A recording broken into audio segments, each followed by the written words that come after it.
I'm going to talk to you today about what I term the non-Nordic ideal, non-Germans in Nazi armies.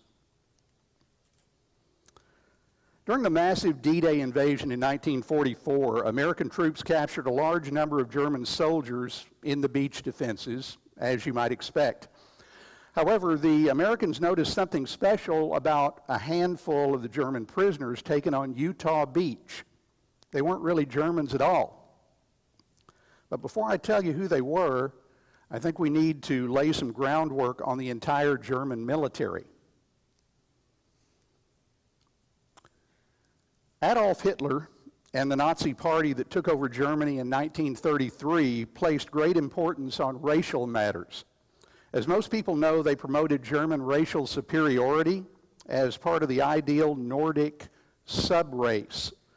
Different races, including the other sub-races of Europeans, were inferior physically, mentally, and morally, with the Jewish people being at or near the bottom of the list on all three counts. The Nordic Individual, as you can see a good representation of him here, was tall, with light-colored eyes, preferably blue, but gray or green would do, a long head, and a strong nose. According to certain racial theories of the late 19th and early 20th centuries, this Nordic segment of the European race was proud, honest, individualistic, and innovative.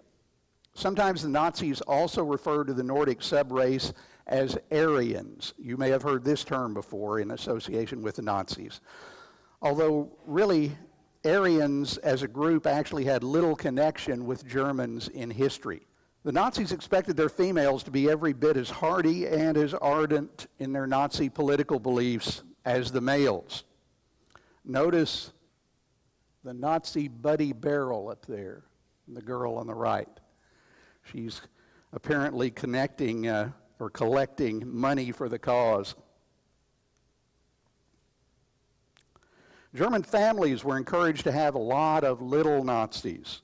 Beyond that, to promote Aryan racial purity, the government developed a program called Lebensborn that rewarded unmarried German women who had the proper racial characteristics for having children with German officers.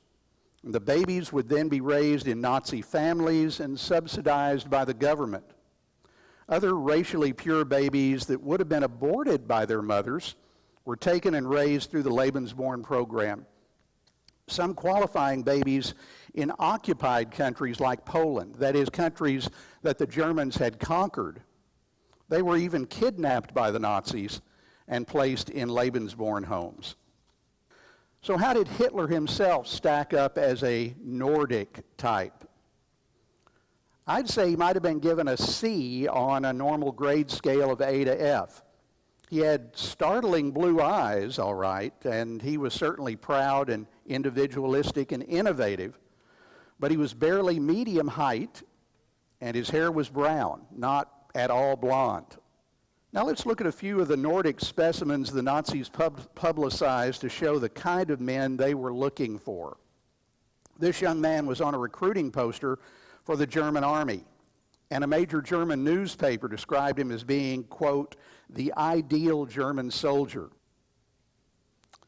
This SS major had the facial features and coloring that the Nazis idolized.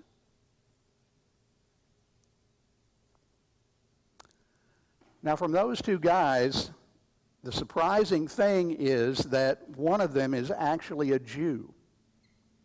The man on the right, his name is Private Werner Goldberg. He was pictured on recruiting posters until they discovered what his family background was. Then he was kicked out of the army, and the posters were taken down. Sometimes, even when the truth was known, racial inferiors were tolerated by the Nazis. Field Marshal Milch, pictured here, was half Jewish, but he continued to serve in the German military throughout the war. A considerable number of German officers, some of high rank, were part Jewish. For one reason or another, great ability or sometimes just past ties with Hitler or other Nazi leaders, these men were allowed to stay in spite of the Jewish family background. The German military was stretched so thin across all of Europe that by 1942 they had to open the doors to non-Germans. First, they recruited men from nations that were racially like the Germans, especially other Nordic countries, those in the northern part of Europe. The Norwegians, for example, they weren't Germans, but they would make excellent ski troops. Now, how did the Nazis convince men from countries that they had conquered to fight in the German military? One answer can be seen in the recruiting poster in the middle and also the one on the left. Can you make out the term Bolshevism? In other words, communism. Hatred for communism was so strong among many of the people in Europe that they preferred even the Nazis to Joseph Stalin's Soviet Union.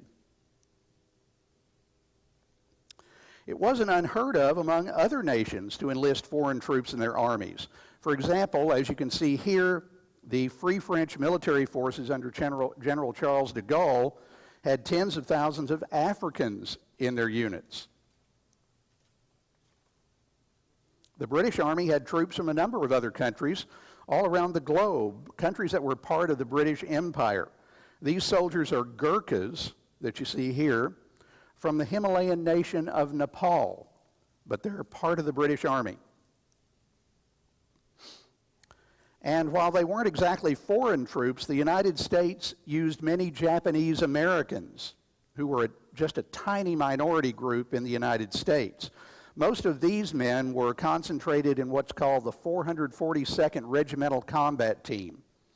Now, this unit did not fight against the Japanese in the war. They were used in Europe against the Germans.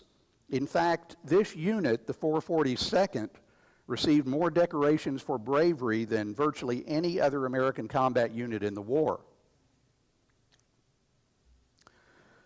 No one could match the Germans, though, in using troops of other nationalities.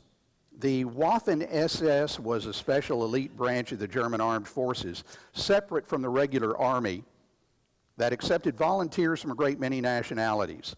The regular German army conscripted foreigners as well. As time went on, Germany needed more and more men, and their racial standards were lowered. So men from Southern Europe and Eastern Europe, and even eventually Africa and Asia, found their way into Hitler's military. And I want to read what Otto Skorzeny, a colonel in the SS, said here as he listed the different nationalities that were part of the SS forces in the war.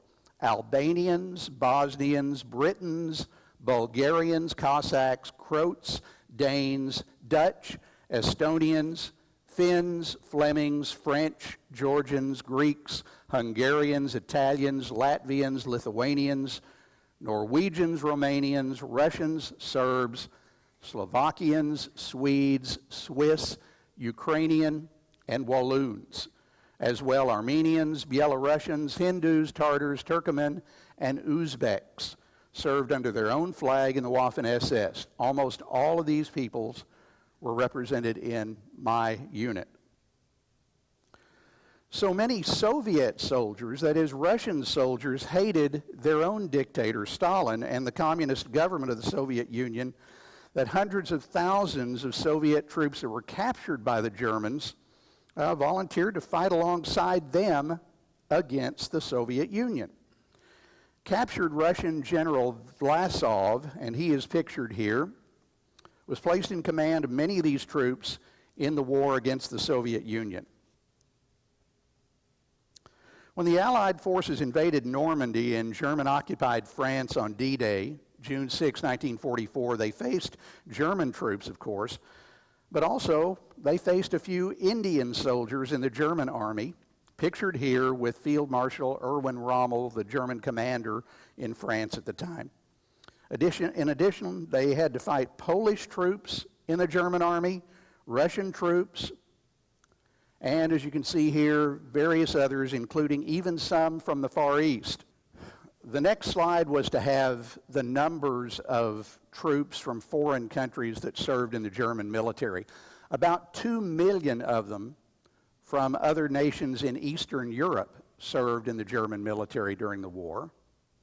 And tens of thousands, sometimes hundreds of thousands, from areas really near what we prayed for today in the Caucasus Mountain region. We prayed for Armenia. Probably 100,000 Armenians served in the German army, thousands and thousands of other Europeans, quite a few from Central Asia. It was a large number, and it helped the Germans very much. Now, I suppose I'd better explain why those German prisoners, or who those German prisoners were that I mentioned to you at the very beginning of this presentation, the ones that were captured on D-Day but weren't Germans at all.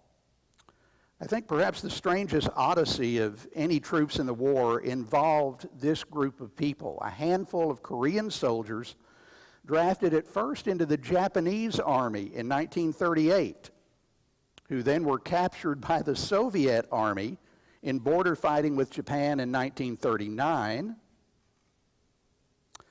And the Soviets drafted those guys into their own army and sent them to fight the invading Germans in 1941. Those Koreans were captured by the Germans and eventually forced into the German army and eventually sent to France, where they ended up fighting against the Americans on D-Day and being captured yet again. Sometimes it was just hard to tell who was on the other side of the battlefield from you. Thank you.